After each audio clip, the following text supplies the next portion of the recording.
Waalaikumsalam warahmatullahi wabarakatuh.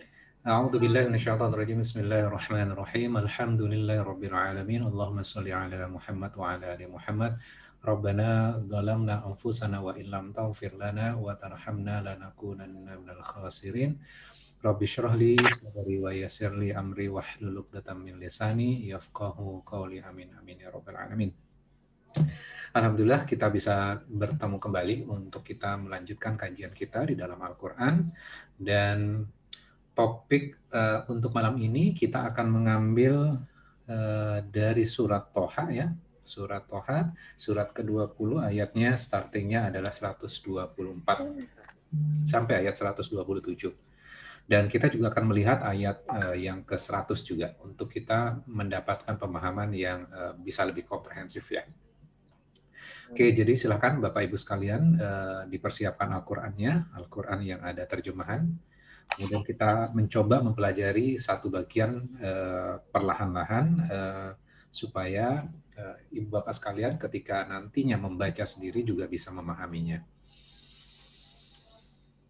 Oke, hari ini kita tidak akan fokus ke nahwunya, jadi kita fokus balik lagi model Quran Inspiration seperti biasanya. Kita langsung mulai dari ayat 124.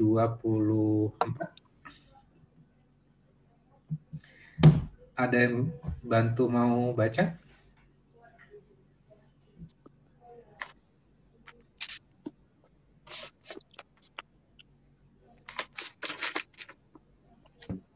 Oh, saya aja? Ya udah. A'udzu billahi minasyaitonir rajim. Bismillahirrahmanirrahim. Wa man a'rada an dzikri fa inna lahu ma'isyatan dhanka wa nahsyuruhu yaumal qiyamati a'ma. Dan siapa yang berpaling dari peringatanku, maka sungguh dia akan mendapati menjalani kehidupan yang sempit, dan kami akan mengumpulkannya pada hari kiamat dalam keadaan buta. Jadi kita akan belajar sesuatu hal yang sangat menarik dan sangat fundamental dalam kehidupan kita. Jadi kalau kita ingat ya dulu ketika kita sekolah, dulu kan biasanya kan ketika pelajaran fisika kan ada aksi, ada reaksi. Ya. Ya, aksi ini sama dengan reaksi yang akan diberikan kan, secara agregat energi. Nah, ternyata kita bisa melihat dan akan belajar akan ada sesuatu aksi yang kita lakukan dan reaksinya bukan hanya satu, tapi reaksinya ada 3. Jadi sesuatu yang kita lakukan, ya, sesuatu yang kita lakukan di dunia akan memiliki 3 reaksi. Apa 3 reaksi ini? Satu adalah reaksi yang diberikan adalah dalam kehidupan dunia kita itu sendiri. Kemudian yang kedua adalah ketika hari kiamat, gitu ya. Ketika hari kiamat, dan ketika di akhirat, ketika hari pembalasan tuh. Jadi ada 3 reaksi itu. Pertanggungjawaban. Ya, pertanggungjawaban. Jadi reaksinya adalah satu reaksi di dunia. Jadi ketika kita melakukan satu hal ini, maka akan ada reaksi di dunia, akan ada reaksi di hari kiamat, dan akan ada reaksi di akhirat. Apa itu? Kira-kira apa? Pertanggungjawaban. Aksinya apa di dunia? Aksinya, segala sesuatu yang kita kerjakan. Apapun itu. Nah, sekarang kita lihat ya. Aksinya apa? Aksinya adalah di dalam ayat 124 itu sendiri. Wa man a'rada an dzikri fa innalahu ma'isyatan dhanka. Dan barang siapa a'rada itu berpaling an dzikri dari peringatanku. Nah, supaya memahami ayat 124 ini, kita bisa baca di ayat 100. Apa sebenarnya yang dimaksudkan? Ya, hampir sama nih ayatnya. Man a'rada. Hampir sama nggak? Sama. Hampir sama. Jadi siapa yang berpaling darinya itu apa berarti? Al-Quran. Jadi orang-orang yang berpaling, orang-orang yang Oke. ignore, orang-orang yang mengabaikan, orang-orang yang tidak peduli, ya, itu arodo. Orang-orang yang tidak peduli itu, yang mengabaikan Al-Quran, ya udahlah nggak usah pakai Al-Quran lah. Kita hidup seperti sekarang aja, kita nikmatin saja gitu. Maka orang-orang yang ignoring Al-Quran, mengabaikan Al-Quran, itu adalah aksinya dia di dunia ini. Nah, aksi ini ketika mengabaikan Al-Quran, maka akan ada 3 reaksi.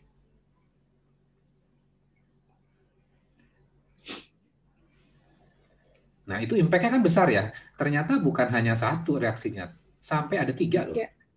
Oke.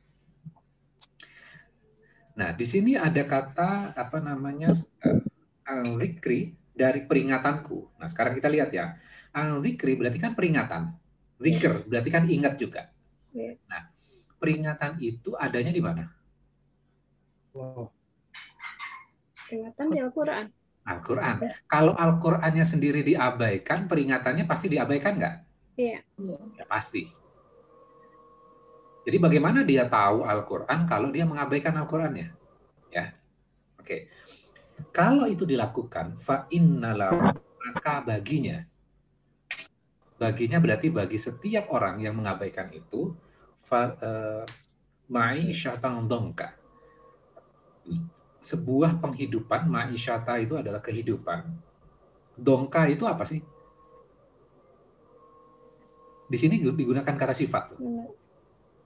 Dongka. Jadi dalam kehidupan kita, kita akan mengalami kesulitan dalam setiap kehidupan kita. Kenapa? Karena kita mengabaikan Al-Quran itu. Jadi kalau kita mengabaikan Al-Quran, maka setiap kehidupan kita, ya, itu ada kesulitan, ada kesempitan di dalamnya. Bisa dalam karir, bisa dalam hubungan keluarga, bisa juga dalam kesehatan, bisa kaitannya dengan mental. Semua kena impact-nya. Kemudian juga tekanan pressure kepada diri kita juga. Gampang stres, gampang emosi, susah sabaran, terus gampang was-was ya. Was-was, betul. Ada peluang bagus tapi dia tidak bisa melihatnya, orang lain kok bisa melihatnya. Ya. Kadang kehidupan mereka sendiri itu juga tekanan. Padahal punya pekerjaan, punya keluarga, tapi stres terus tuh, was-was, khawatir. Nah, orang-orang seperti ini mengalami yang namanya under pressure dari semua sisi kehidupan, dan ini terjadinya konstan. Astagfirullah. Sehingga membuat orang ini stres. Ya punya suami tapi stres, punya istri juga stres, punya anak stres, punya mobil juga stres, dan seterusnya. Kayak kehidupan ini sempit buat dia. Maka fa'innalahu, maka baginya orang-orang yang mengabaikan, ignoring Al-Quran, orang-orang itu memiliki sebuah kehidupan yang sempit. Khawatir aja. Kalau bahasa sekarang itu orang itu anxiety. Apa itu? Was-was, khawatir. Dalam semua aspek kehidupan.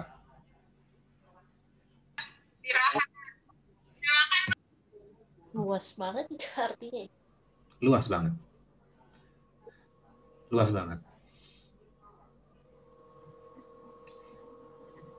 Jadi ketika kita tidak mau berzikir kepada Allah, tidak mau belajar Al-Quran, dan mengabaikan Al-Quran, maka itu mengantarkan kita kepada kehidupan yang sempit dan sulit. Ya, itu yang perlu dicatat. Nah, sekarang saya akan masuk kepada mindset yang salah. Ya, mindset yang salah, pola pikir yang salah. Kadang-kadang kan dikembangkan seperti ini ya. Mending nggak tahu. Kalau nggak tahu kan nggak diminta pertanggungjawaban. Ini kan yang biasanya terjadi di masyarakat kita. Mending nggak tahu. Karena kalau tahu kan harus tanggung jawab. Malah jadi iya. Nah, mending nggak usah belajar kalau gitu. Kan kalau nggak belajar kan nggak dimintain pertanggungjawaban. Nah, kadang-kadang kan berkembang seperti itu ya. Udah deh, nggak usah ngomongin agama. Gitu. Yang menyebabkan nanti saya tahu. Kalau saya tahu, saya harus melakukannya. Saya harus menjauhinya. Dan diminta pertanggungjawaban. Makin banyak kita tahu, maka kita harus berubah kan. Makin harus berubah dan kita punya tekanan untuk melakukannya. Waduh, Rant. Kayaknya makin tahu makin ribet ya. Berat. Orang-orang yang hijrah kayaknya hidupannya ribet, ini nggak boleh, itu nggak boleh, pekerjaan ini nggak boleh, dan segala macamnya. Kadang-kadang kan seperti itu. Udah mending nggak tahu ya, hidup seperti orang normal katanya. Orang yang tahu agama itu bukan Repot. orang normal kata mereka. Sehingga mending nggak usah deh. Padahal ini orang-orang Islam sendiri. Nah, kita masuk salah satunya atau enggak nih? Nah, itu kan mindset yang kita harus koreksi. Nggak perlu dijawab ya, Ibu Bapak. Ya. Mindset yang perlu kita koreksi di dalam pikiran kita. Saya kasih analogi seperti ini. Misalnya, kita pergi ke dokter nih. Kemudian kita diperiksa, kemudian akhirnya dokter mendiagnosa kita sebuah penyakit. Oke, dengan penyakit seperti ini, Pak, berarti Bapak atau Ibu, ini makanan yang tidak boleh dimakan ya, Bu. Oh, udah, stop dok. Jangan kasih tahu saya. Nanti saya nggak bisa makan makanan kesukaan saya. Udah, stop dok. Jangan ngomong lagi, stop. Kemudian dia keluar dari ruangan, alhamdulillah, saya selamat. Seandainya dokter itu ngomong kepada saya nggak bisa menikmati itu. Mending seperti sekarang nih, sehat. Nggak tahu. Nah, benar seperti itu nggak logikanya?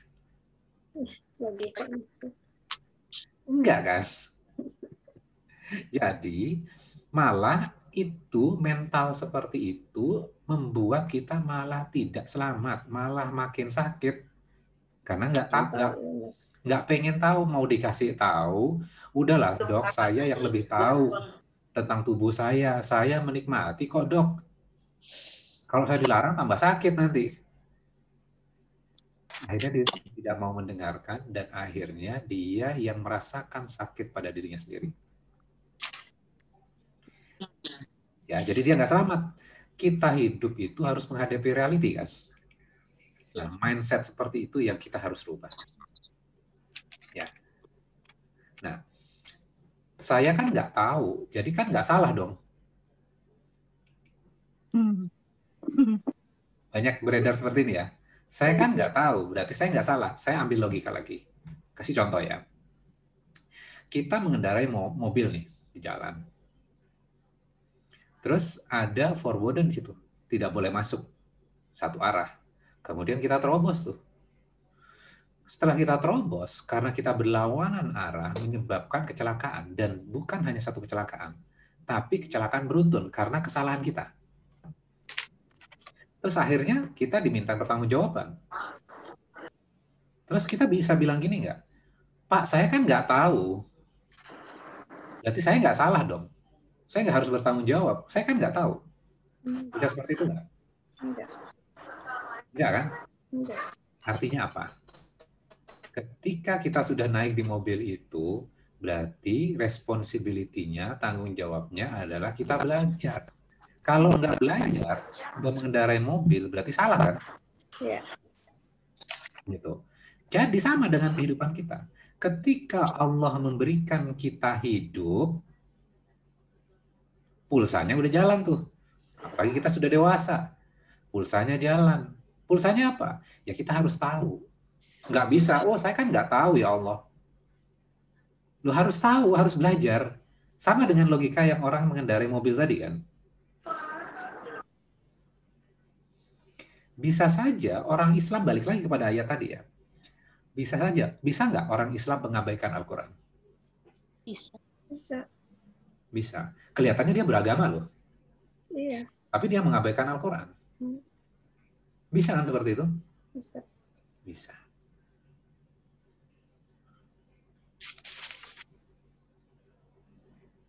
Ya, misalnya contohnya yang sederhana. Yang penting kan hatinya yang dijilbabin. Ya, tuh lihat tuh orang jilbaban masih pacaran, masih pegangan tangan, mending saya. Padahal perintah Al-Qur'annya apa? Enggak. Perintah Al-Qur'annya tutuplah Aurat. auratmu sampai kalau perempuan sampai ke dada. Ada. Berarti kan dia mengabaikan, mengabaikan hal-hal sederhana seperti itu. Nah, ketika akal kita sudah cukup, maka kita punya tanggung jawab. Ya. Kewajiban kita untuk mempelajari. Nah, sekarang kita balik ya logikanya. Tadi kan mindset yang salah. Sekarang, orang yang tahu Islam, itu ternyata bukan beban loh. Setelah kita tahu belajar banyak, kemudian kita nambah setiap waktu kita nambah, itu bukan beban, malah membuat hidup kita itu ringan. Memudahkan ya. Memudahkan. Membuat hidup kita itu jadi bebas. Ya. Bebas dalam tanda kutip ya. Dan kita merasakan kebahagiaan. Setelah kita belajar Islam secara proper. Bukan Islam yang nggak proper ya. Ya. Jadi ketika kita belajar Islam dengan proper, maka bikin hidup kita lebih menyenangkan. Dan tidak ruwet dan tidak ribet. Yang bikin ribet kita sendiri ya Ustaz. Ya, benar. Saya ambil contoh gini. Saya kasih pertanyaan gini. Membuat manusia senang lebih sulit nggak dibandingkan membuat Allah senang? Mana yang lebih sulit? Membuat manusia senang. Sulit. Membuat manusia senang. Membuat manusia senang kan lebih sulit dibandingkan membuat Allah senang. Membuat Allah senang. Membuat Allah senang itu template-nya sudah ada tuh. Tapi kalau manusia senang-senang tiba-tiba dia marah gitu. Nggak bisa diprediksi. Ya. Dan kalau kita lihat ya sekarang ya, kemarin saya lihat di TikTok tuh ya. Dan jadi inspirasi, saya ambil contohnya.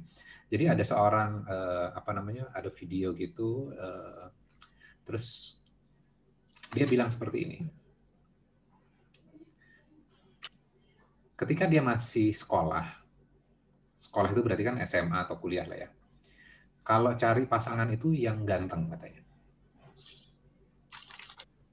Ya mungkin ibu-ibu juga gitu ya. Kalau SMA, kuliah, gitu, cari yang ganteng. Ternyata setelah dia dewasa, ternyata bukan ganteng. Mending cari pasangan itu yang mapan. Betul. Ya. Terus habis itu, setelah dia bersuami yang mapan ini, ternyata dia menghadapi banyak masalah dengan suaminya ini. Kemudian dia akhirnya mengatakan seperti ini. Ternyata yang jauh lebih penting adalah pasangan yang tahu tentang agama. Nah, ini kan proses ya? Ya, proses. Kalau seandainya saya tahu dari muda dulu, ya, pasti kehidupan saya lebih menyenangkan. Iya. Nggak lewatin semua ya. Nah, artinya apa? Ternyata dengan tahu Islam lebih banyak ketika kita masih muda, itu akan jauh lebih baik dan lebih menyenangkan buat kita, buat kehidupan kita. Jadi bukan beban loh. Ya. Makanya kan banyak orang-orang yang hijrah gitu ya. Aduh kenapa sih nggak dari dulu saya tahu tentang Islam ini. Kadang kita loh orang Islam yang buat Islam itu ribet loh.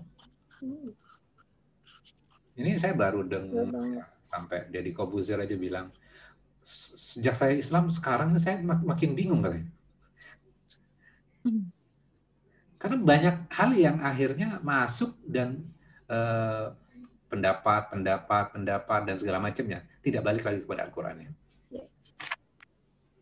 Quran itu simpel kok sebenarnya, sederhana. Kita yang kadang-kadang membuatnya kompleks. Ya, oke. Sampai di sini ada pertanyaan? Oke, nggak ada. Jadi ketika kita tahu aturan, ketika kita tahu aturan, maka terbukalah jalan terang buat kita. Ketika kita mengetahui Al-Quran ini, maka terbukalah jalan. Tapi kalau kita balik lagi kepada ayat yang 100 gitu loh. Kalau kita man a'radha anhu, ketika kita mengabaikan Al-Quran gitu, tidak mau menanggung tanggung jawab sekarang, oke, saya nggak mau tanggung jawab Al-Quran itu. Maka siap-siap, kamu nanti tanggung jawab di kehidupan kamu sekarang, ketika hari kiamat tanggung jawabnya bebannya akan jauh lebih berat. Sampai akhirat nanti. Ada 3 beban loh yang dipikulkan. Kalau kamu tidak mau pegang Al-Quran ini, dan kamu menganggap ini sebagai beban, maka kehidupan kamu akan jauh lebih sempit, lebih sulit. Setiap aspek kehidupan kamu. Punya kerja tapi stres, punya pasangan tapi stres, punya anak tapi stres. Anxiety terus, khawatir terus, was-was terus. Kita mau emang seperti itu? Enggak. Maka jangan abaikan Al-Qurannya. Jangan abaikan Al-Qurannya. Oke. Nah, sekarang kita lanjutkan ya. Tadi sampai 124 masih ya. Fa innalahu ma'isyatan dongka, maka baginya penghidupan yang sempit. Apakah sampai di situ saja? Ternyata enggak. Wa nahsyuruhu yaumal qiyamati a'ma. Dan kami akan kumpulkan pada hari kiamat dia buta. Kenapa kok buta? Dalam keadaan Qala rabbi lima hasyartani a'ma wa qad kuntu basira. Dia berkata, Tuhanku, mengapa engkau kumpulkan aku buta dan sungguh aku ketika dahulu di dunia melihat.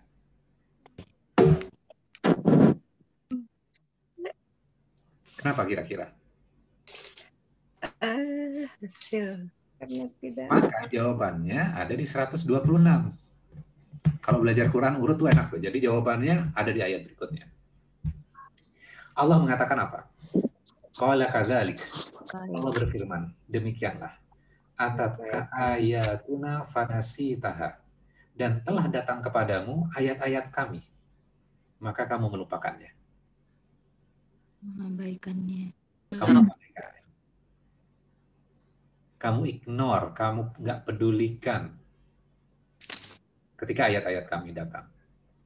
Oke, kalau kamu tidak memperdulikannya, wa kadzalika yauma tunsa. Dan demikianlah pada hari ini kamu juga diabaikan. Kalau dulu kamu mengabaikan Quran dan menganggap Al-Quran tidak signifikan buat kamu, padahal itu datangnya dari aku, maka hari ini, di hari akhirat ini, kamu juga tidak dianggap. Ngeri kan ya? Iya. Kalau kamu nggak mau mengikuti peringatan, maka hari ini kamu diabaikan. Dan kamu buta. Dan kamu tidak bisa melihat apapun. Ustadz Afwan. Ya. Jadi buta di sini betul-betul literally buta, Ustadz. Literally buta. Baik. Kemudian wa kadzalika najzi man asrafa. Oh, satu poin ya. Kadang-kadang kan kita dalam dunia kita itu orang berpandangan gini, saya nggak mau sudut pandang saya terpengaruhi oleh hal yang lain-lain. Saya mau melihat dari kacamata saya aja. Kan ada orang seperti itu ya. Dan dia hanya melihat dari matanya dia saja.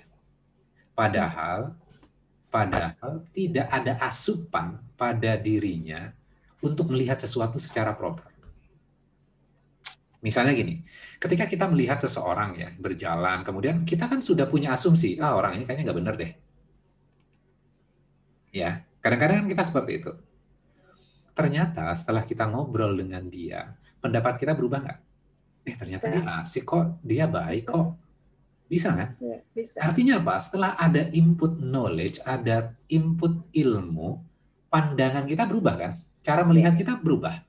Yang tadinya kita lihat, di orang nggak sombong banget, ini orang nggak benar. Setelah kita ngobrol, ini keren ya orang. Kan berubah kan? Kita dalam dunia kadang pengen dari kacamata kita saja. Kita tidak mau melihat dengan visi yang Allah berikan di dalam Al-Quran. Ini loh visinya. Kita abaikan itu. Padahal ketika visi itu Allah berikan, maka kita bisa melihat dunia dengan lebih clear, lebih jernih. Kadang-kadang kan kita hidup ini kan pengen popularitas yang dikejar itu kan. Ya, kalau waktu saya ke Korea itu diceritain orang-orang yang di Korea itu kan banyak yang stres ya, karena kan kalau tidak achieve something gitu ya, itu merupakan sebuah rasa malu yang luar biasa dan itu memalukan buat mereka dan mereka punya tekanan itu. Sama kayak perempuan misalnya, oh saya kok nggak kurus-kurus ya, orang lain waduh pasti memiliki pendapat yang buruk tentang saya. Dia terjun tuh ke laut, bunuh diri itu. Ada tempatnya tuh di jembatan, di sebuah jembatan. Ya. Nah, itu kan berarti kan visi untuk melihat dunianya kan nggak clear ya. Tapi ketika kita, oh inilah tujuan kita hidup ini seperti ini nih. Jadi lebih sederhana kan? Kalau kamu tidak mau mengikuti visi yang Allah berikan, maka Allah butakan kamu. Kamu di dunia hanya pengen melihat dari kacamata kamu, oke, lakukan saja. Dan kamu tidak mau melihat dari kacamata Al-Quran, oke, silahkan. Al-Quran, ya. Ya. Oke, kita lanjutkan. Wa kadzalika di ayat 127 sekarang. Dan demikianlah, najzi, kami membalas, man asrof, kepada orang-orang yang melampaui batas, walam yu'min bi ayati rabbi, dan tidak beriman kepada ayat-ayat Tuhannya. Nah, di sini ada kata asrof tuh. Nah, sekarang saya pancing dengan sebuah pertanyaan ini. Di bagian awal tadi, kan ini tentang orang-orang yang tidak memperdulikan Al-Quran. Ignoring Al-Quran. Benar kan? Nah, kenapa di dalam ayat ini hubungannya apa sih kepada orang-orang yang asrof? Asrof itu berlebih-lebihan. Hubungannya apa?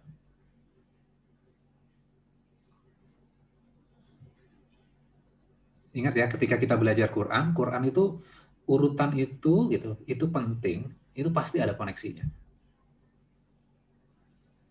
Orang yang ignoring Al-Quran, mengabaikan Al-Quran, sekarang apa hubungannya orang-orang ini berlebih-lebihan? Maksudnya apa ya?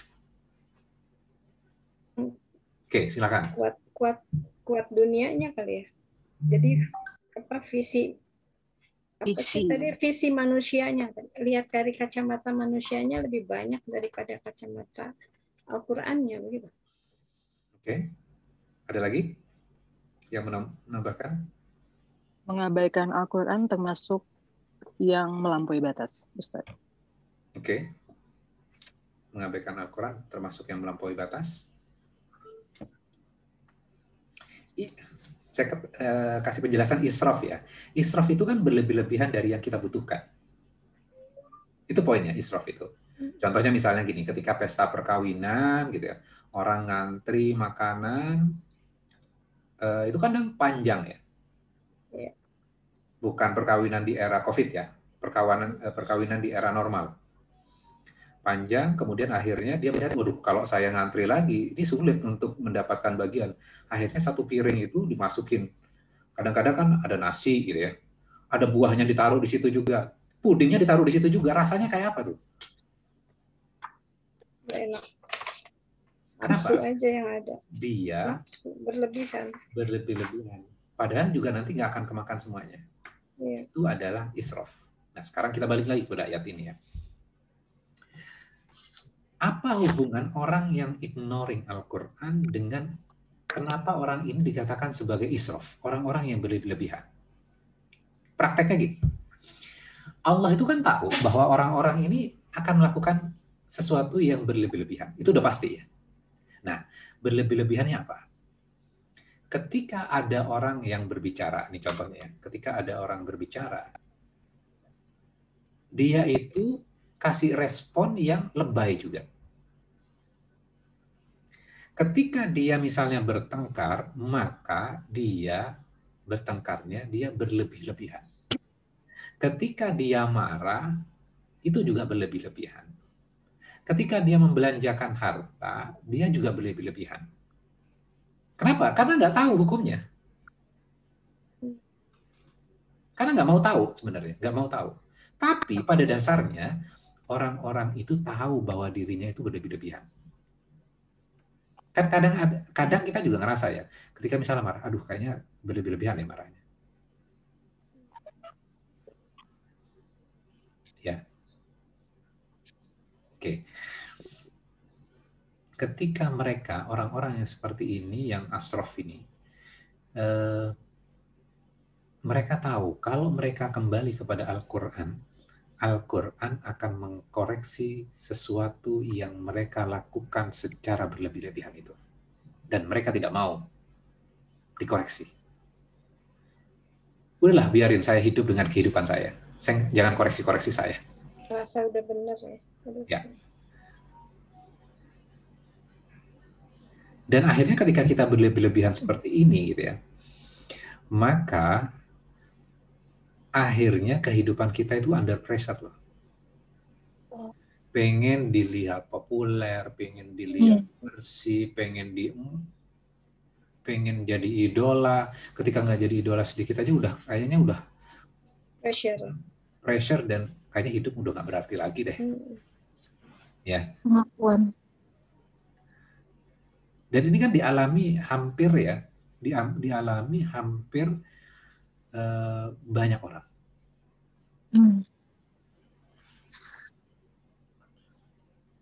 Kalau misalnya pergi dari kampung ke kota, pengen jadi orang sukses, gitu, ternyata belum sukses-sukses, gitu. Mau pulang tuh rasanya kayak malu. Mending saya mati aja deh, daripada saya harus pulang nggak bawa apa-apa, malu gitu.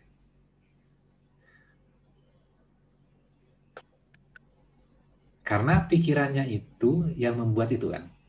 Dan akhirnya kan dia actionnya akhirnya excess semuanya, berlebih-lebihan. Harusnya tahapannya sampai di sini nih. Tapi karena kita tidak mau tahu, akhirnya kita selalu excess, selalu berlebih-lebihan. Jadi ketika kita ignoring Al-Quran, membuat hidup kita kan tidak tahu batasnya. Dan akhirnya kita berlebih-lebihan. Dan ketika berlebih-lebihan, akhirnya membuat hidup kita tidak nyaman. Kita selalu under pressure terus. Bahkan hidup kita aja, itu sudah jadi beban. Aduh, mending saya cepat mati deh. Padahal dikasih waktu loh. Kehidupan itu berharga loh. Orang yang mati aja pengen hidup, pengen bersedekah kok. Masa kita mengabaikan hari-hari kita? Kita dikasih kesempatan nih.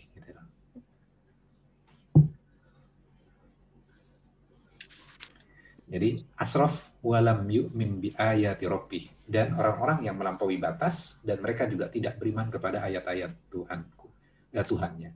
Wala azabul akhirah, dan sungguh azab akhirat itu asyaddu wa abqa. Nah, ini tahapan yang ketiga ya. Ternyata reaksinya adalah di dunia tadi kehidupan yang sempit, kemudian juga di hari kiamat reaksinya, kemudian satu lagi adalah di akhirat ada azab yang keras dan sifatnya lebih kekal. Satu aksi kalau kita lakukan akan memiliki 3 reaksi. Aksinya apa? Aksinya adalah mengabaikan Al-Quran. Akan ada 3 reaksi. Reaksi yang Allah berikan dalam kehidupan kita membuat hidup kita sempit.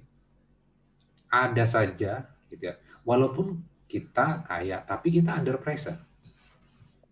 Ada loh orang kaya under pressure. Biasanya kan kita berpikir orang miskin aja yang under pressure gitu ya. Tekanan gitu ya.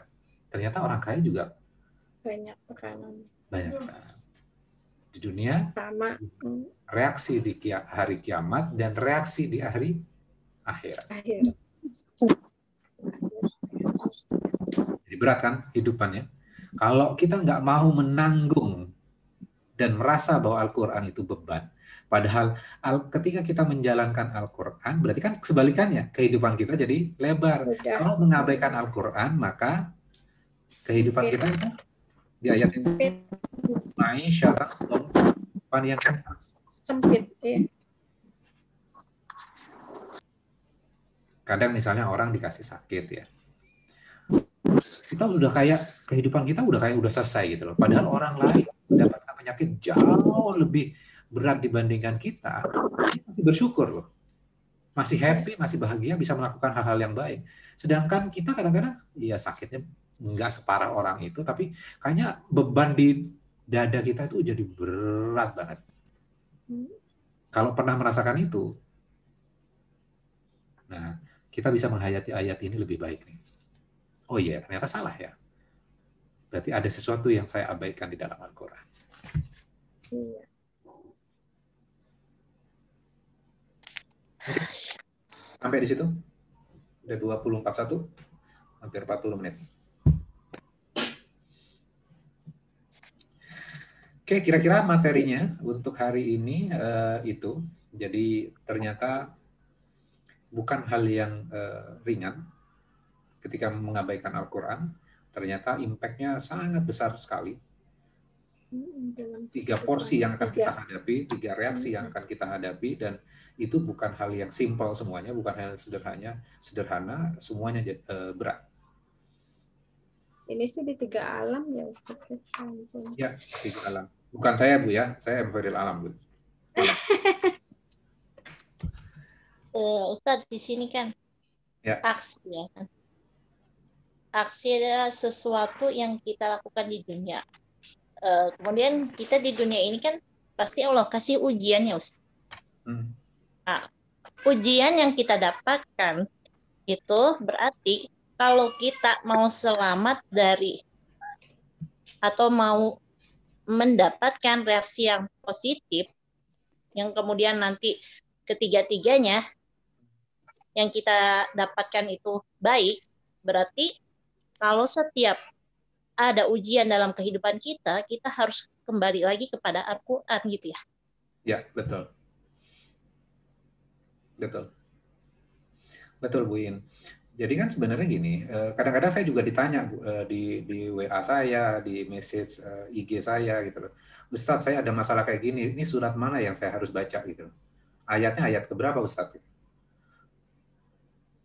Itu kan seringkali sering yang kita tanyakan juga kepada guru kita, yang mana ya gitu loh. Ya semua Al-Quran. Mulain aja dulu. Kan kita harus merasakan ya, harus merasakan mana ya yang berkesan, mana yang menjadi tuntunan buat kita gitu. Karena Rasulullah itu ini nanti satu materi lagi ya. Intinya gini, kadang-kadang kan kita agama Islam itu tanpa perantara loh. Kita bisa langsung direct kepada Allah loh. Melalui doa itu ya. Iya. Jadi kadang-kadang kan kita kayak harus melalui ini, melalui itu, enggak loh. Langsung direct kepada Allah melalui yang dicontohkan. Rasulullah itu mencontohkan.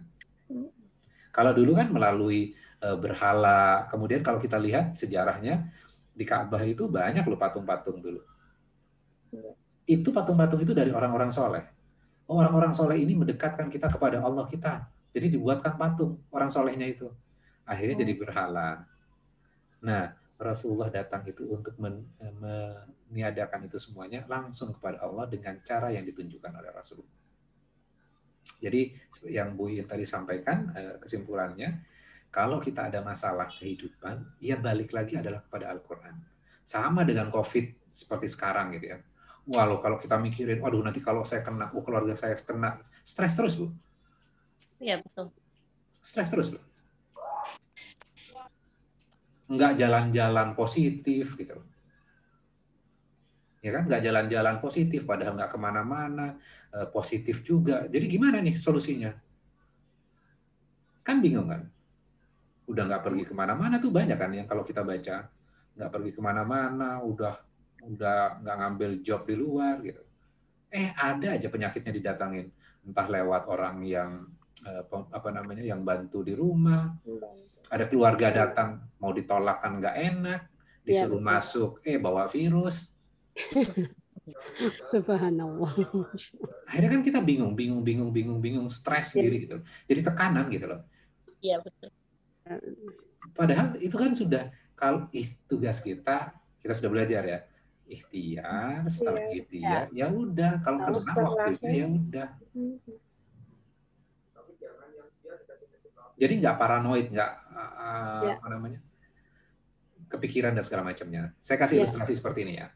Misalnya di sekolah ya, seorang guru mengumumkan, minggu depan kita ujian ya, matematika bab ini sampai ini. Oke, setelah diumumkan, ada 2 tipe mahasiswa atau siswa. Gitu. Satu, dia tenang, kemudian oke, hari ini saya udah mulai mempersiapkan nih. Ini. Satu lagi, menghadapi itu dengan stres, waduh, saya ini belum bisa segala macam. Dia kepikiran loh. Ujiannya sama, responnya beda nggak? Beda. Responnya beda.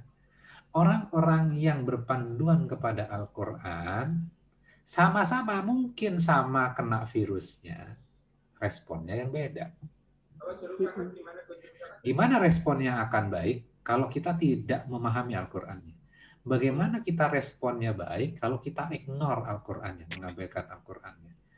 Oke, katakanlah kita baca, tapi bisa nggak dia ignore Al-Qur'annya? Bisa. Iya, karena nggak ngerti. Karena nggak paham. Ini kan teguran buat kita yang sudah ngaji Arabnya, tapi nggak ngerti isinya. Bisa loh. Wah, kan kelihatannya soleh nih gitu loh. Setiap Jumat baca Al-Kahfi, menjalankan sunnah gitu loh. Tapi isinya diignore. Bisa seperti itu nggak? Bisa.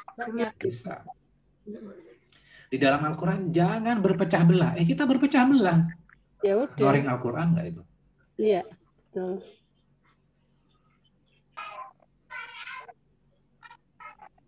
Gitu. Oke, silakan yang lain.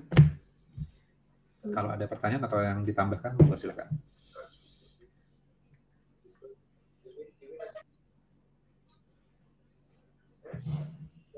Hari ini 37 orang ya. Alhamdulillah. Ini saya lihat dari Jambi, dari Bu Rida rajin ya, setiap minggu. Di Cirebon. Alhamdulillah.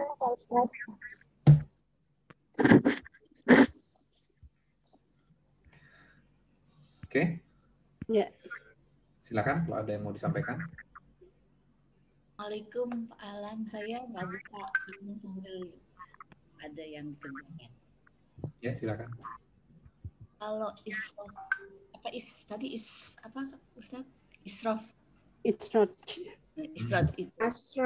Iya. Kalau misalnya bersedekah juga yang misalnya gini, sedekahlah dalam waktu luang dan sempit ya.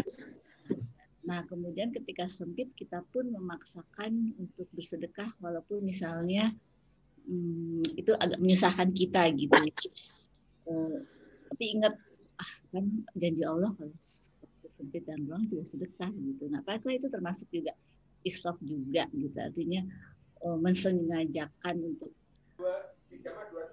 kita juga kadang-kadang merasa sulit gitu, kadang-kadang perasaan itu saja sih. Ustaz, terima kasih. Oke. Nah, israf di sini kan katanya man asrofa, orang-orang yang berlebihan ya, orang-orang yang berlebihan. Gini, misalnya ketika kita sulit ya, kemudian kita kan kalau dari pandangan kita, ketika kita sulit, ya mending saya fokus pada diri saya nggak usah bantu orang lain. Ini kacamata kita ya, dengan lensa kita, dengan mata kita. Tapi ketika kita mempelajari Islam, ketika sulit, bantu juga orang lain. Ya, bantu orang lain. Nah, ketika bantu orang lain, pertanyaannya, siapa yang bantu kita? Allah. Kadang-kadang kita ketika sulit, saya adalah orang yang paling berhak untuk dibantu. Akhirnya kita nggak bantu orang lain. Iya. Padahal bantu orang lain nanti Allah akan bantu. Allah akan bantu. Dan kalau Allah janji nggak pakai kata insya Allah loh. Iya, pasti. Nggak Pasti pernah ya. ingkar. Ya. Ya, kan kita sudah belajar di surat apa tuh? Ya, kemarin tuh ya. Apa namanya? Al-Kautsar ya? Ya. Yang inna a'tayna al-kautsar fasholli li rabbika wanhar inna syani'aka huwal abtar. Berarti Ustadz ini sama kayak yang berapa waktu lalu ya, ketika kesulitan itu kita bersyukur gitu ya. Ya. Tapi kan gitu ya. Ya. Kalau ini kan sulit ya kita tetap aja membantu ya, walaupun tetap balance ya sesuai kemampuan kita. Jadi artinya sama ya, ketika kita sulit kemarin kan dapat ujian ya tetap aja harus bersyukur, bukan fokus pada kesulitan tersebut ya Ustadz ya. Iya, betul. Oke. Nah, tadi yang nyambung itu ya. Jadi ketika misalnya berlebih-lebihannya di mana? Ketika kondisi lagi sulit, kita hanya fokus pada diri kita. Nah, itu sikap itu yang berlebih-lebihan. Harusnya bukan seperti itu kan? Iya, harusnya malah bantu orang lain, tapi kita alih-alih bantu orang lain, kita merasa saya adalah orang yang paling berhak untuk dibantu. Saya adalah orang yang paling sulit. Padahal enggak juga. Iya. Akhirnya kan pelitnya itu yang berlebih-lebihan. Padahal kan kita punya tenaga yang masih bisa bantu orang lain kan? Kan nggak harus dengan uang. Iya. Ini ada pertanyaan Bu Nopi ya. Ustaz, lebih-lebihan dalam hal kita terlalu berlebih-lebihan ngasih orang juga itu kan termasuk istofkah gitu loh maksudnya. Oke. Disimpan dulu ya Bu, saya jawab ini dulu. Doa khusus untuk kesembuhan. Doanya dicari aja di dalam Al-Quran. Nanti kita akan bertemu tuh di ayat berapa.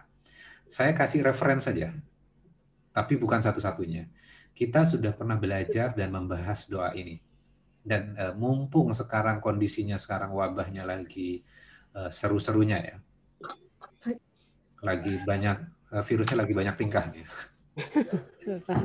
Apalagi dipikirin setiap orang, jadi dia nervous gitu loh. Jadi salting, salah tingkah. Karena kalau orang stres itu kan makin masuk kan virusnya. Makin berarti. Nah, salah satu doa ya, dan kita teringat sebuah doa yang doa terbaik itu adalah doa yang di dalam Al-Quran. Karena Allah aja abadikan itu. Doa itu. Nah, silakan dibuka surat Al-Anbiya ya. Al-Anbiya. Ya, surat ke-83. Al-Anbiya. Ya, Nabi-Nabi. Ayat 18. 83. 83 Al-Mutaffifin. 82. Suratnya, sebentar. Al-Anbiya, maaf. 21. Oh, 21. Suratnya 21, ayatnya 83.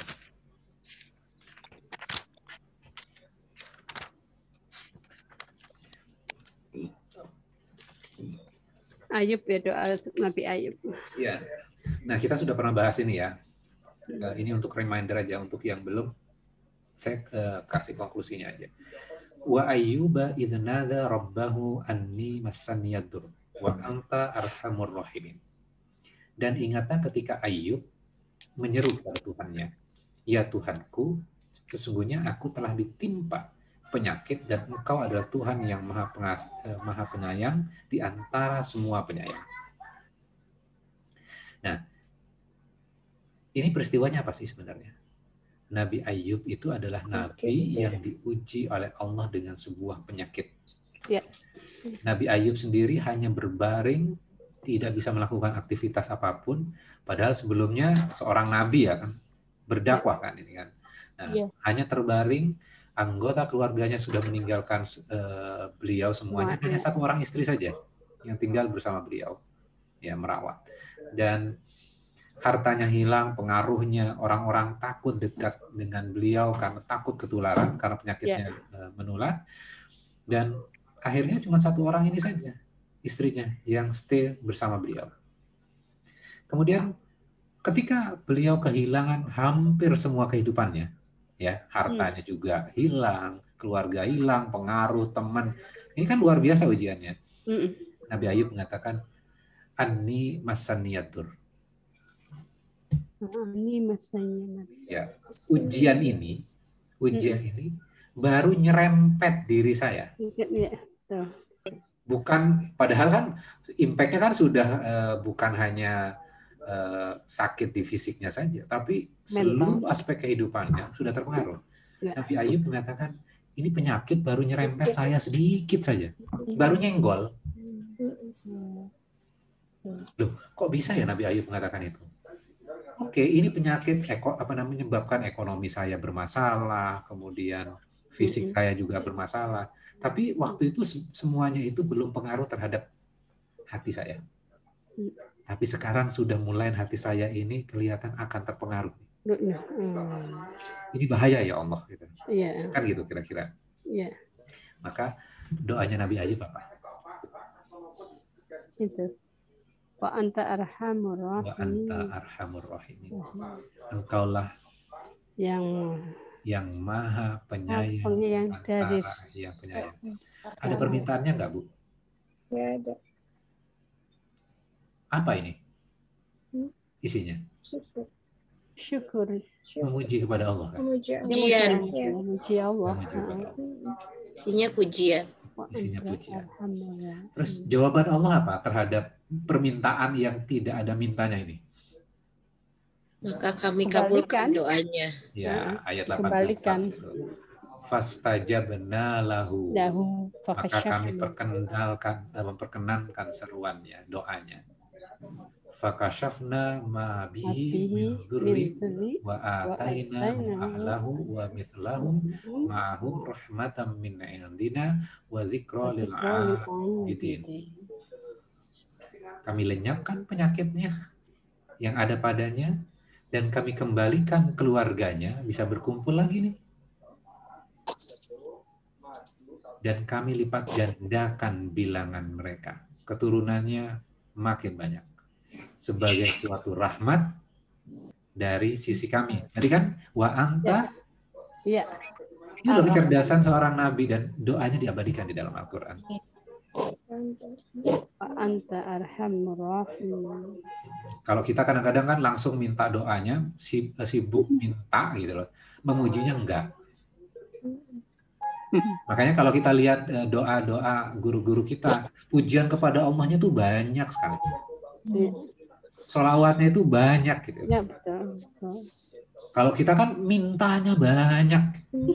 Pujinya Rinci lagi.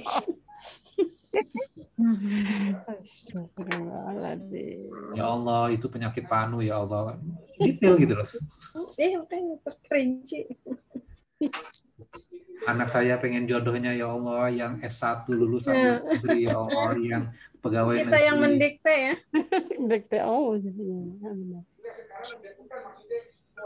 ya. Jadi mungkin itu bisa jadi salah satu referensi ya Bu Novi ya. Ya.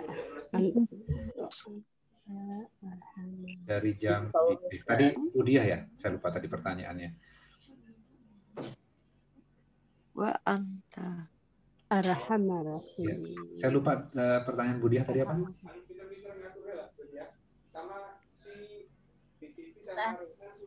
Ya.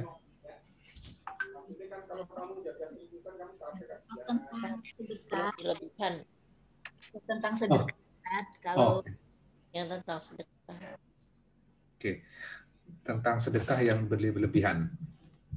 Nah, yang bisa mengukur kan sebenarnya adalah setelah kita tahu Al-Quran, maka kita akan tahu apakah itu berlebihan atau enggak. Nanti akan ketemu tuh ayatnya. Ya kan? Makanya petunjuk ayat ini balik kepada Al-Quran supaya tahu kita berlebihan atau enggak. Ya. Kalau misal gini, kan Rasulullah itu kan ditanya oleh sahabat, apa yang harus disedekahkan? Apakah semuanya? Sesuatu yang melebihi dari apa yang keperluanmu. Jadi keperluanmu dulu, baru sedekah. Nah itu kan referensinya dari Al-Quran. Turunlah ayat itu. Gitu. Jadi balik lagi, panduannya adalah balik lagi kepada Al-Quran. Gimana kita tahu? Ya baca. pelajari. Jangan di-ignore, gitu ya. Biar yakin dengan janji Allah. Kadang kalau lagi cemas, takut, berasa susah. Ustaz, yakin dengan janjinya gimana biar gak ragu dan bisa tenang? Ya sama, kita sama-sama belajar ya. Kadang juga menghadapi kehidupan juga Oke, di satu sisi kita tenang, cool, gitu, bisa menyelesaikan. Tapi di sisi yang lain kita emosi dan segala macam. Balik lagi ke Al-Quran. Ya. Kadang kan kita kadang-kadang sibuk kembali kepada gini. Ini kelihatan religius, Kita datang langsung ke Ustadz, solusinya seperti apa Ustadz? Ustadz itu bukan Tuhan. Ya. Kita sudah baca tuh kita sudah menjalankan sunnahnya. Setiap hari Jumat surat Al-Kahfi kan? Surat Al-Kahfi di ayat ke-10 doanya Rabbana atina min ladunka rahmah wa hayyi lana min amrina rasyada. Jadi ketika pemuda-pemuda Ashabul Kahfi kesulitan, yang mereka lakukan adalah minta kepada Allah. Kadang kita lupa bagian ininya. Kita langsung minta sama Ustadz. Padahal surat Al-Kahfi-nya dibaca. Tapi isinya ignore. Allah. Salah lagi kan? Nah, makanya Al-Quran itu kan mengevaluasi kita. Aduh, belum baik ya. Kita sudah merasa, oke, saya sudah lebih baik. Ternyata masih ada yang salah lagi nih. Sama ketika, waduh kok nggak tenang ya, kok masih ragu ya janjinya. Ya balik lagi kepada Al-Quran. Oh iya ya. Balik lagi karena kita sudah belajar. Nah, silakan buka surat Al-Baqarah, ini kita sudah belajar juga ayatnya. Enaknya pegangan Al-Quran tuh itu. Nah, nih, supaya nggak takut ya. Ayat 38, ketika bercerita tentang Adam, kemudian iblis dan para malaikat ya, kita sudah tiga makhluk ini, maka turunlah kamu semuanya kepada Nabi Adam dan iblis, turunlah kamu semuanya dari surga. Kemudian jika benar-benar datang petunjukku kepadamu. Berarti petunjuknya ini apa nih? Al-Quran. Maka barang siapa yang mengikuti petunjukku, tidak ada rasa takut pada mereka dan mereka tidak bersedih hati. Jadi tenang kan? Kalau ada petunjuk. Jadi petunjuk itu dibaca, dipahami artinya, diyakini. Oke, cukup? Masih ada?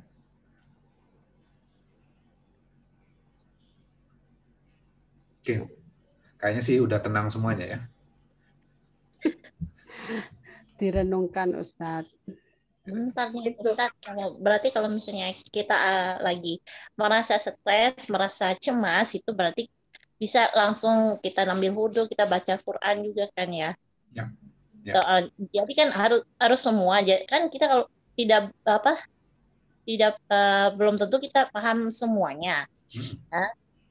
Berarti hal yang pertama kita lakukan, kita ambil wudhu, kita baca Quran dulu, zikrillah gitu kan ya Pak Ustaz. Ya, betul. Nah, tinggal kita sebenarnya kan minta ya Allah berikan petunjukmu untuk masalah saya ini. Kemudian kadang-kadang kan kita buka random gitu ya. Loh ini pas kok, pas banget. Sering nggak kita mengalami hal seperti itu? Betul, Ustaz. Betul. Ya. Itu Allah yang ngasih petunjuk gitu loh. Amin. Jadi bukan hanya random saja. Tangan kita itu Allah kendalikan. Kok ayat ini ya? Sama ketika saya memahami ayat ini, saya juga ada masalah.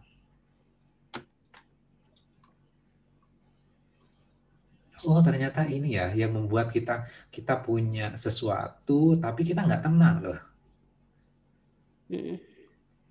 Awalnya dari situ tuh. Nah Allah kan kasih petunjuknya. Oh ini loh bagian ini loh. Ustadz saya kasih materinya ini kepada saya mempelajari ini. Oh iya ya. Kan gitu caranya.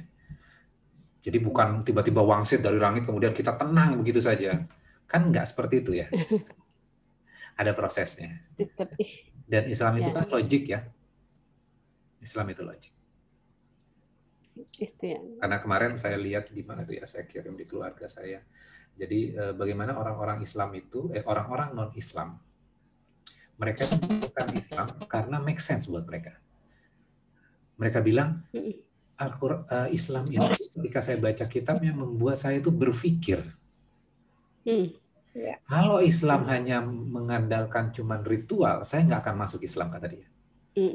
Tapi Islam itu, Qur'annya itu mengajak kita untuk berpikir. Dan ditunjukkan buktinya. Kamu lihat tuh, ini bule ya. Dia bule. Dia pakai bahasa Inggris itunya. Jadi dia bilang bahwa, tuh lihat tuh langit. Tuh lihat tuh hujan. Tuh lihat tuh bumi. Kemudian bumi yang kering itu dihidupkan. Kamu tahu nggak yang dibalik itu semuanya? Itu aku. Nah itu menurut dia gitu loh.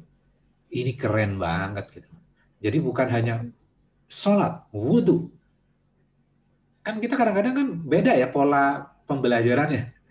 Kalau kita kan yang sakral-sakral, ritual-ritual itu kita dalamin gitu ya. Tapi proses open mind-nya kita tidak lakukan. Proses berpikirnya, thinkingnya itu tidak dilakukan. Maka kita kan melihat Al-Quran ini kan, oh ini adalah proses thinkingnya. Maka, oh berarti untuk membersihkan, oh saya perlu wudhunya. Jadi menjalankan wudhunya itu dengan pemahaman. Ya, kalau sholat di masjid caranya beda, oh nggak masalah. Kalau kita nggak belajar Al-Qurannya, itu yang masalah. Ya.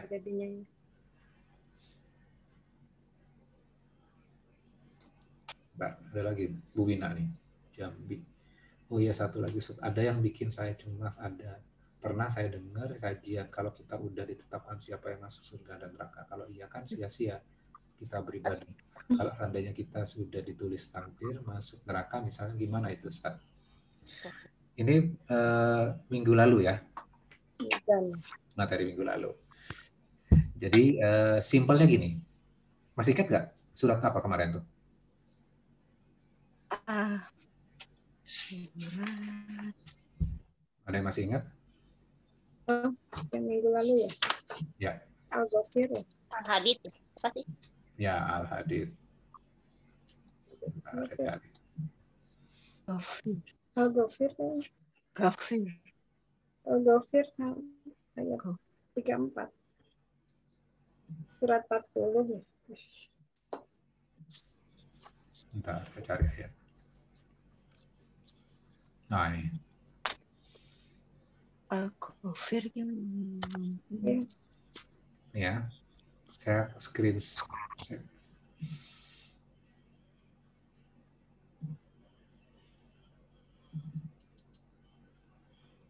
Kelihatan?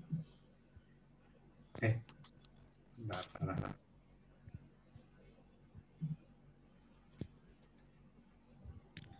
Bentar, kok hilang. Kelihatan ya? Ini jawabannya yang minggu lalu kita sudah belajar. Kadzalika yudillullahu min huwa musrifun murtabun. Ya. Jadi demikianlah Allah menyesatkan bagi dia musrifun yang melampaui batas dan murtabun ya, yang ragu-ragu. Jadi kita sudah belajar ketika Allah menyesatkan ya, ini menggunakan kata kerja, dan kata kerja ini adalah temporary, sangat tergantung dari tensisnya. Kata dasarnya kan dolla ya. Jadi bentuknya adalah bisa berubah, tergantung apa. Ketika Allah menyesatkan, maka dia musrifun, murtabun. Ini isim ya, kita sudah belajar. Isim. Kalau isim artinya permanen. Jadi orang-orang yang musrifun secara permanen dan murtabun permanen, maka Allah menyesatkan. Tapi statusnya harus permanen. Kalau kita masih labil, alay gitu ya, dalam keimanan, kadang paham, kadang enggak, kadang tobat, kadang enggak, itu kan masih fluktuatif. Maka kita masih punya peluang untuk mendapatkan petunjuk. Tapi kalau konsisten gitu, dan saya tidak mau berubah, saya ini, nah itu yang bahaya kan? Bisa jadi kita permanen tuh, musrifun dan murtabun. Jadi tergantung siapa? Tergantung usaha kita loh, ikhtiar, ada usaha. Jadi itu kan menjawab pertanyaan Ibu tadi ya. Jadi kadang-kadang itu kan pertanyaan filosofi ya, pertanyaan filsafat. Berarti kita kan sebenarnya sudah ditakdirkan ini dan itu, masukkan neraka dan surga. Kalau gitu berarti kita nggak perlu ikhtiar dong. Nah kalau kita di sini kan bisa menjawab pertanyaan itu ya. Gitu. Jadi Allah sangat menghargai ikhtiar kita. Jadi usaha gitu loh. Nanti sama dengan kalau misal kita balik lagi ke surat Al-Baqarah tadi ya, Adam, iblis, loh ya Allah, Engkau kan sudah menakdirkan aku turun di dunia, jadi aku melakukan kesalahan di dunia dengan makan buah khuldi itu, berarti kan bukan salah saya, kan bisa seperti itu. Benar nggak? Ya. Namun Nabi Adam nggak melakukan itu. Rabbana zalamna anfusana, ya Allah, kesalahan saya yang zalim. Anfusana wa illam taghfir lana wa tarhamna lanakunanna minal khasirin.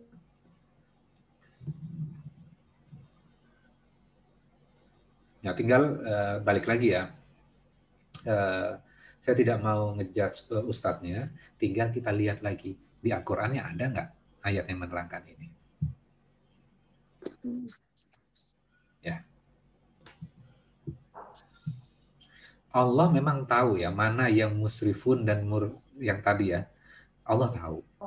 Tapi kita manusia itu nggak tahu loh. Kayak misalnya gini, ambil contoh klasik ya, contoh yang klasik. Siapa ya? Umar bin Khattab. Ketika era di Mekah, emang Umar bin Khattab langsung berislam pertama kali? Apakah tidak menyiksa kaum muslim? Menyiksa. Bahkan Umar bin Khattab sudah menghunus pedangnya ya ke rumah Rasulullah. Mau menuju rumah Rasulullah gitu loh. Terus ada yang ngasih tahu, nggak usah ngurusin Muhammad deh. Kamu urus aja keluarga kamu sendiri tuh. Udah jadi Islam tuh. Dia pulang kan. Nah, kita nggak pernah tahu mana yang konsisten, mana yang hatinya juga masih pergolakan mencari ya. Mencari, betul. Mencari. Maka kita lihat juga sejarahnya. Ketika penaklukan kota Mekah, orang Mekah kan tinggal dibabat, dibunuh satu-satu kan. Tapi itu dilarang. Kenapa? Kita nggak tahu mana yang konsisten, mana yang enggak. Udah biarin mereka masuk ke rumahnya masing-masing, aman deh. Ya. Jadi kan ada ada ikhtiarnya dan kita nggak pernah tahu. Kadang-kadang kita sok tahu, seakan-akan dapat wangsit dari langit gitu loh. Padahal WhatsApp juga nggak dapat ya dari malaikat kan. Jadi ikhtiar, berusaha. Sama lah dengan kayak kita ikhtiar nggak kena COVID misalnya. Kena COVID juga berarti ikhtiar saya nggak ada gunanya dong. Nah, kadang-kadang kan kita dibalikin dengan logika seperti itu. Cara pikirnya ya. Iya. Lagi-lagi banyak sekali mindset yang keliru pada diri kita dan perlu kita koreksi. Iya. Apalagi misalnya, wah Ustadz itu kena ulama kita kena COVID-nya, berarti doanya nggak makbul tuh. Dia diuji sama Allah, pasti banyak dosanya. Nah, itu kan kadang-kadang logika yang menjudge. Ya namanya manusia ya kena ujian gitu loh. Ya. Kena ujian. Yang membedakan adalah responnya. Oke, cukup ya? Udah 21.15. Mudah-mudahan apa yang kita pelajari bisa memberikan manfaat buat diri kita, dan kita menjadi orang-orang yang tidak mengabaikan Al-Quran. Kita dijadikan oleh Allah dan diberikan kemudahan oleh Allah untuk terus bisa memahami Al-Quran ini, dan kita bisa menerapkan dalam kehidupan kita, dan kita juga bisa mengajak orang-orang lain juga bisa memahami Al-Quran ini dengan proper, dengan baik, sehingga kita bisa menjadi Muslim yang sejati dan bisa menjadi representatif dari Islam, sehingga orang melihat Islam itu secara tepat. Jadi kita berdoa mudah-mudahan kita diberikan kekuatan oleh Allah. Dan kita tutup dengan doa kafaratul majelis. Bihamdika asyhadu an la ilaha illa anta astaghfiruka wa atubu ilaik. Mohon maaf jika ada yang kurang berkenan. Wabillahi taufiq wal hidayah. Wassalamualaikum warahmatullahi wabarakatuh.